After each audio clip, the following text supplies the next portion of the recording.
Subscribe करें Mohammad Isaac YouTube channel को, like करें, कमेंट करें और शेयर भी कर दें। अस्सलाम वालेकुम दोस्तों, मेरा नाम मोहम्मद इसाक है और आप देख रहे हैं मोहम्मद इसाक यूट्यूब चैनल। दोस्तों, जैसा कि आप लोग जानते हैं कि वफाकी वज़ीर तालीम जनाब शफ़क़त महमूद साहब ने ऐलान किया है कि जो तालीमी इदारे हैं वो फ़र्दर जो है वो 15 जुलाई तक तकरीबन बंद रहेंगे। तो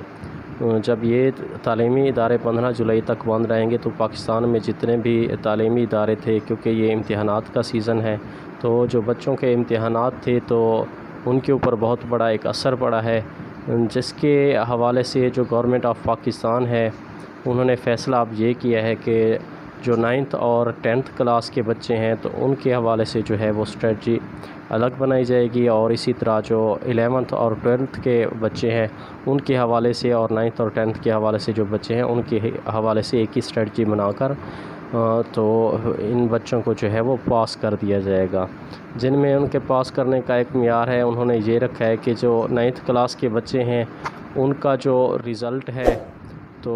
वो जब 10th क्लास के बच्चे वो 10th में प्रमोट कर दिए जाएंगे, और जो 10th क्लास का जो रिज़ल्ट होगा जो अगले साल वो बच्चे पेपर देंगे तो उसका 9th वाला रिज़ल्ट और 10th वाला रिज़ल्ट उसको डबल करके उस बच्चों के नंबर डबल कर दिए जाएंगे। यानी कि अगर कोई बच्चा जो है ना 10th क्लास में जाके पेपर देता है,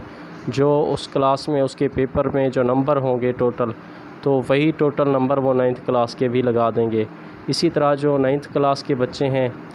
और जो 10th क्लास के बच्चे हैं उनका जो रिज़ल्ट जो उन्होंने 9th क्लास में जो नंबर हासिल किए थे, 9th क्लास वाले जो नंबर हैं वही नंबर जो है वो उनके 10th क्लास के भी कंसीडर करके उनके जो है वो नंबर लगा दिए जाएंगे। इसीलिए जो है इसी तरह जो 11th क्लास के बच्चे हैं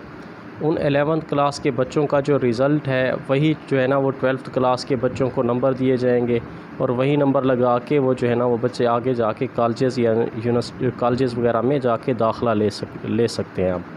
तो मेरा गवर्नमेंट ऑफ पाकिस्तान से ये मुतालबा है कि ये तो बच्चों के साथ बहुत ज़्यादा ज़्यादती है, क्योंकि मैं ख़ुद भी एक टीचर हूँ। मैं जानता हूँ कि जब बच्चे 9th क्लास में होते हैं या 11th क्लास में होते हैं तो उनका जो पहला साल होता है वो काफ़ी सारी चीज़ें हैं उनको उस वक़्त जो है ना वो समझ नहीं आ रही होती। तो पहले साल में मेरा ये एक्सपीरियंस है कि बच्चों के जो नंबर हैं वो कम आते हैं, चाहे वो 9th क्लास के बच्चे हों चाहे वो 11th क्लास के बच्चे हों। तो ये इन 2 सालों में जो है उनके नंबर कम आते हैं, ये मेरा एक्सपीरियंस है। तो मेरा गवर्नमेंट ऑफ पाकिस्तान से ये मुतालबा है कि ये बच्चों के साथ सरासर ज़्यादती है, तो वो बच्चों को कम अज़ कम जो है ना वो 9th क्लास का रिज़ल्ट और 11th क्लास का जो रिज़ल्ट है उसमें 5% इजाफ़ी मार्क्स दिए जाएँ। इस तरह ये सिंध की हुकूमत ने ऐलान किया है कि वो 3% इजाफ़ी नंबर दे के तो उन बच्चों को पास करेगी। तो मेरा गवर्नमेंट ऑफ पाकिस्तान से यही मुतालबा है कि वो जो है ना इन बोर्ड्स के जो भी पेपर हैं जो 9th क्लास के बच्चे हैं, जब उनका 9th क्लास का रिज़ल्ट 10th क्लास के साथ मिलाया जाएगा तो 10th क्लास में 5% इजाफ़ी नंबर दे के उन बच्चों को पास किया जाए,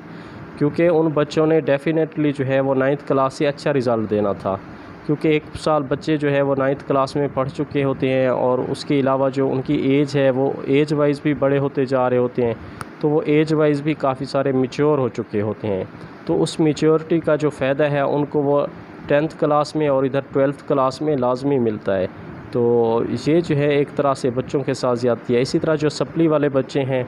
जिनकी सप्ली आ जाएगी, उन सप्ली वाले बच्चों के साथ भी गवर्नमेंट का जो है वो ताउन होना चाहिए, उनके भी नंबर अच्छे से अच्छे देने चाहिए। जब भी वो पेपर दें या तो उनको बग़ैर पेपर के ही पास कर देना चाहिए, लेकिन अगर वो पेपर भी देते हैं तो उनमें भी उन बच्चों को रिलैक्सेशन दी जाए, क्योंकि लॉकडाउन की वजह से उन बच्चों का जो अपने असातिज़ा हैं उनसे रब्ता नहीं रहा है, इसी वजह से उनकी क्योंकि सप्ली आ जाएगी तो उस सप्ली के हवाले से जब वो दूसरी दफ़ा अगर पेपर देंगे तो उनके नंबर उस वक़्त भी बढ़ा दिए जाएँ,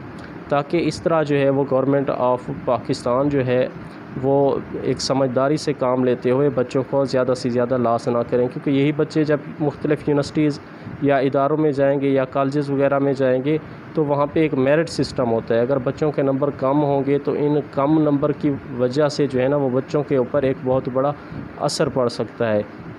उनके मेरिट की वजह से हो सकता है कि उनका एडमिशन भी ना हो, और आगे चल के उनको जॉब हासिल करने के हवाले से भी काफ़ी सारी मुश्किलात हासिल होती हैं, क्योंकि जो फ़र्स्ट डिवीज़न है वो काफ़ी सारे इदारे ऐसे होते हैं जहाँ पे जॉब आती है तो उनके ऊपर मेंशन होता है कि यहाँ पे सिर्फ फ़र्स्ट जो है फ़र्स्ट क्लास या फ़र्स्ट ग्रेड वाले या फ़र्स्ट डिवीज़न वाले बच्चे जो हैं वही दाखिला ले सकते हैं, बाकी बच्चों को दाखिला नहीं दिया जाएगा। तो तमाम बच्चों का कम अज़ कम जो है ना वो इतने नंबर ज़रूर दिए जाएं कि तमाम बच्चों के जो है वो फ़र्स्ट डिवीज़न बन जाए, और ताकि बच्चे जो है आगे यूनिवर्सिटीज़ वगैरह में एडमिशन भी बआसानी ले सकें, और इसके अलावा जो है वो जॉब्स वगैरह के हवाले से भी बआसानी अप्लाई कर सकें। जी, थैंक यू वेरी मच।